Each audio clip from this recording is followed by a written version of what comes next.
Денес конечно заврши главната расправа по предметот познат како тврдина 2. Ги изведовме сите докази, материјални и вербални, така што остана уште да се дадат завршните зборови пред да се заврши комплетно судењето. Како очекувате дека ќе заврши? Ние сме убедени дека ќе добиеме осудителна пресуда и токму и затоа го поднесовме обвинението. Имаме цврсти материјални и вербални докази. Сите докази се во прилог на теоријата на обвинителството, така што уверени сме дека обвинетите ќе добијат осудителна пресуда. Може ли мало појаснување околу доказите, бидејќи бевме на што точно се случуваше во тој дел, видовме дека реагираше одбраната?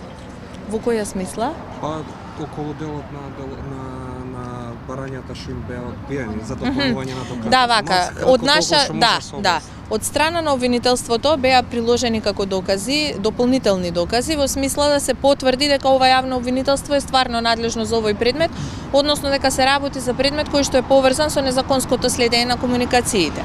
Ваквите докази беа прифатени од страна на судот и изведени во текот на доказната постапка.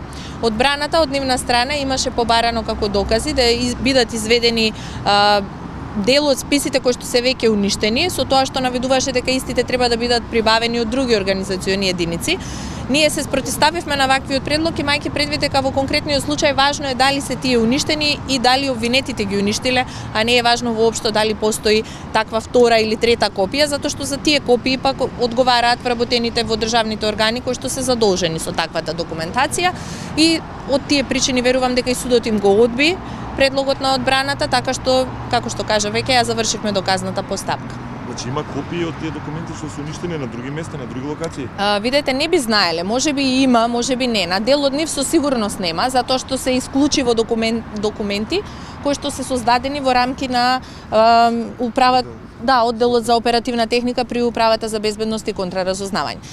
За дел од документите можно е да се најдат известни списи, меѓутоа тоа е од ирелевантно значење за овој предмет, бидејќи значајно е тоа што постапувано е од страна на службени лица спротивно на законските прописи. Во екстрадиционото барање што документи доставивте? Доставивте ли документи за предистражни постапки за Груевски, Бошковски, доколку ги има?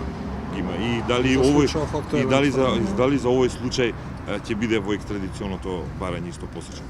Да.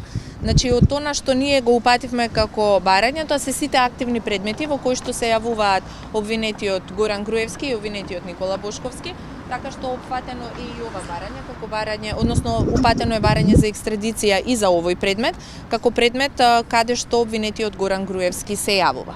А предистражни постапки колку има? Предистражни постапки не можеме да коментираме, не можеме да дадеме податоци за предистражни постапки и релевантно е. Треба да имаме или отворена истрага или да имаме обвинение за да може да се бара екстрадиција, односно налог за апсење во таквите постапки. Одбраната смета дека станува збор за прекршок во однос на ништењето на архивскиот материјал. Зошто сметате дека тоа не е така? Што не треба како изјава? Вака, законот за архивски материјал во конкретниот случај е прекршен од аспект на процедурите кои што вработените се должни да ги почитуваат. Меѓутоа, значајно да се напомене е дека тука е повреден кривичниот законник на Република Македонија и спротивно на кривичниот законник се уништувани документи кои што се службена документација. Да докажеме дека е постапено спротивно на одредбите, всушност токму и заради тоа ги опишуваме сите повреди кои што се настанати на Законот за архивски материјал и во конкретниот случај морам да нагласам дека едно е кога постои прекршочна одговорност, меѓутоа сосем друго е кривичната одговорност и доколку некој стори кривично дело не може едноставно да го гоните за прекршок, туку секогаш се гони за построгото дело кое што го сторителот. Господи Рисерка, вие го водите случајот за бегството на двајцата. До каде е таа постапка? Немам таква информација, јас за Кој го води? Во која смисла за бегството? За помаѓа бидејќи министерот каже дека во соработка со обвинителство. Видете, вие за тоа упативте барање до нас, како новинари ние ви одговоривме, така што остануваме на одговорот што ви беше даден, дека податоци за ниту една предистражна постапка не можеме да ви обезбедиме до моментот додека не бидат исполнети законските услови. Така и за овој случај. Ви благодарам многу.